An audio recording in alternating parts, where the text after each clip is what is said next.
Who are the best fantasy football players of the last decade? We are going to take a look all the way back to the last 10 years of our fake football glory and celebrate the guys at the highest end of the positions that got us all these great titles, that won our little trophies and got our bragging rights over our friends. Let's get right into it. This first one comes in from @Paul St. Martin. Of course, we must start with Adrian Peterson, the former Vikings running back, the former Saints running back, but no one cares about that. The Cardinals running back, he had an interesting little run there, but with Washington the last couple of years, he's been a guy that you could use in fantasy once again. But really, let's focus on his glory years with Minnesota, where he was the quintessential number one pick after number one pick after number one pick for so many years. And of course, if you had him on your team, you usually just waltzed your way right to a championship. He was so much fun to watch. He was an unbelievable runner in his day. I mean, hell, he was a MVP as a running back. Nobody does that anymore. He is the best fantasy player of the last decade, but let's take a look at some other players next. This next one comes in from @JStash14, and it's the guy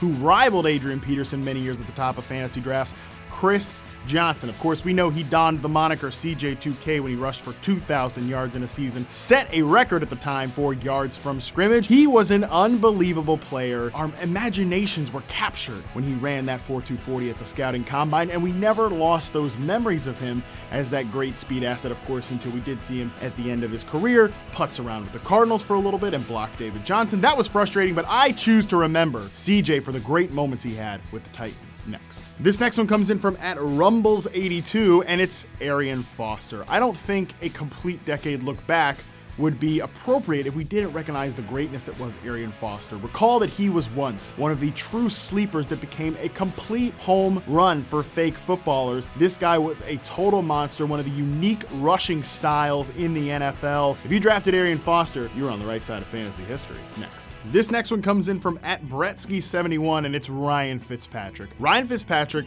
not one of the best scoring fantasy quarterbacks of the last 10 years. However, come on, you can't tell the story of the last decade without Ryan Fitzpatrick. Think about his weird run with the Bills that got him all that money to start the decade. Then there was that 10-6 season when he became kind of an icon for the New York Jets. Then there was that awesome season in 2018 with the Bucs where he led the NFL in yards per attempt. And oh, how about this year when he legitimately won people fantasy championships on the tanking Dolphins? I mean, give me a break. This guy, in a weird way, he's like the NFL's greatest fable. No, he's not going to go in the Pro Football Hall of Fame despite whatever campaign I want to start. But we can recognize that we cannot at all tell the story of the last 10 years without the great Fitzmagic moments. Next. This one comes in from @BillyFitz55, and it is Jamaal Charles. Yes, Jamaal Charles was kind of like the hipsters' number one pick. You know, you didn't want to take Adrian Peterson, you didn't want to take Chris Johnson, those super popular mainstream guys. You went with Jamaal Charles because he never had that big workload of these guys. You know, he didn't have all those carries, but he was always up there averaging over 5 yards per attempt. He was one of the most blistering fun runners of his time, and he played as one of my favorite fantasy players of the last decade. Next.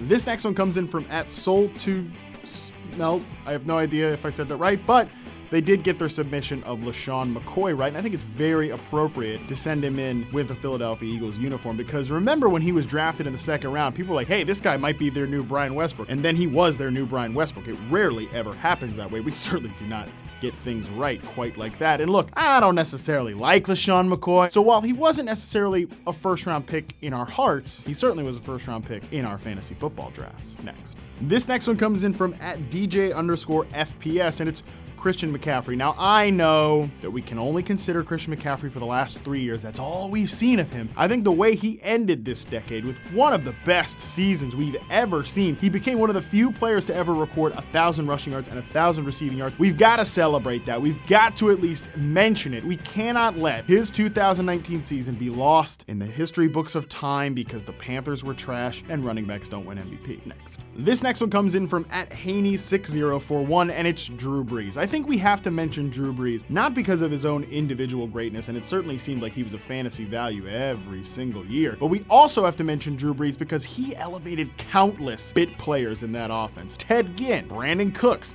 Lance Moore, Marquise Colston, Jimmy Graham, countless weird little pass-catching running backs here and there. And of course, he also elevated Michael Thomas at the beginning of his career. Drew Brees, not only was he the rising tide that raised your fake little football team, he was really the rising tide that raised all boats in New Orleans. Next. This next one comes in from @BiggieDMK27. And it's Julio Jones. And I certainly had to get Julio Jones in this video because despite the fact that he's become something of a fantasy pariah because he doesn't score touchdowns, really, that's not on him. That's on you. You're a spoiled rat that just assumes you deserve a few more touchdowns. Despite the fact that this guy's like top 3 or 5 in yards every single season, he deserves to be on this list of best fantasy players of the last decade. Next.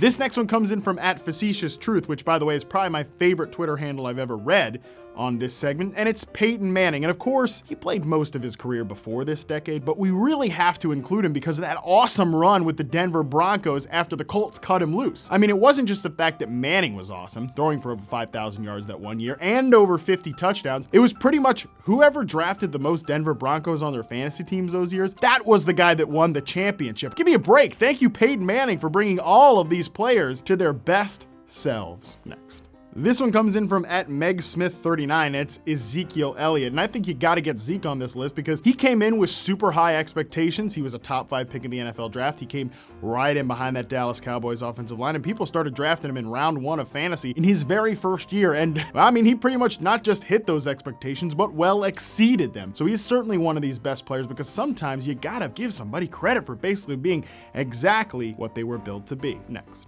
This next one comes in from @TheRealJD0420, and it's Jimmy Graham. Now, Jimmy Graham, of course, he's total dust right now. Honestly, let's be real. However, you gotta remember that back when he was with the New Orleans Saints, back when he was paired with Drew Brees, he was one of the most dominant touchdown scorers we have ever seen. Even looking at this gif of Jimmy Graham dunking on the goalpost in a Saints uniform, it's making my heart flutter to remember the man he used to be. Next. This next one comes in from @BNYPod, and it's Cam Newton. Cam Newton was drafted this decade and became one of the most prolific fantasy players of this past decade. Of course, he had that one monster passing season, but really it was the rushing production that constantly made him a top 5 fantasy quarterback when he was healthy. The double-digit touchdowns, the big plays at the goal line, it was all there. And honestly, if you don't extract joy from watching Cam Newton play football, you suck. He was one of the best fantasy players of not just this past decade, but one of the best fantasy players ever. Next. This next one comes in from @JGala0317, and it's Calvin Johnson. We have never seen a physical specimen at wide receiver quite like we've seen from Calvin Johnson that also added all the technical nuance that you want to see out of a wide receiver. I mean, come on. There have been few pockets of greatness quite like the one that Calvin Johnson offered us. Next. This one comes in from @JAugs, and it's Todd Gurley. Todd Gurley has fallen off quick, but he had those great seasons with the Rams, kind of a consensus #1 pick in 2016, and was a total bust. Maybe is not necessarily one of the best fantasy players of the last decade, despite the fact that he had some really high highs. But you know what? At the same time, it's worth celebrating Todd Gurley because he's just a cool guy. Next. This next one comes in from @ColeOnSports, and it's the PPR machine, Danny Woodhead. Whether it was with the Patriots, Chargers, or the Ravens, he always brought you a little bit of extra security as a fake football player. And if you were in the know about that, if you weren't one of the Danny Woodhead haters, you probably won a couple championships along the way. Next. This next one comes in from @Tugboat31, and it's Rob Gronkowski. We can't get out of here without mentioning the ultra monster prolific tight end from the New England Patriots. This guy was a difference maker at one of the most annoying positions in fantasy football. He was the one constant every year that you could take at the top of your draft and just never look back. We've seen very few tight ends be even close to the player that he is, and George Kittle might give him a run for his money in the next decade, but this past one truly and completely belonged to Rob Gronkowski. This last one comes in from @JBird4203, and it's Santonio Brown. The last year was kind of a nightmare, and frankly, I'm happy that he's gone. He's not in the league, but he was one of the best fantasy players of the last decade. He had an ultra consistent run as the top wide receiver in the game. Yeah, that was awesome. Now he's just kind of like an internet meme at this point. Let's just keep it moving. That is going to do it for our look back at the best fantasy football players of the last decade. It's a wonderful time to be able to remember some of these great players that helped us along the way, and then some of them who have straight up just left our memory completely. And one place where we'll be doing that all off season and hopefully, fingers crossed, into the next decade is the Facebook group, the Fantasy Football Survival Kit. So make sure you're joined so you can keep up with all things going on in the off season, where there'll be plenty of debate, discussion, despite the fact that no games are on.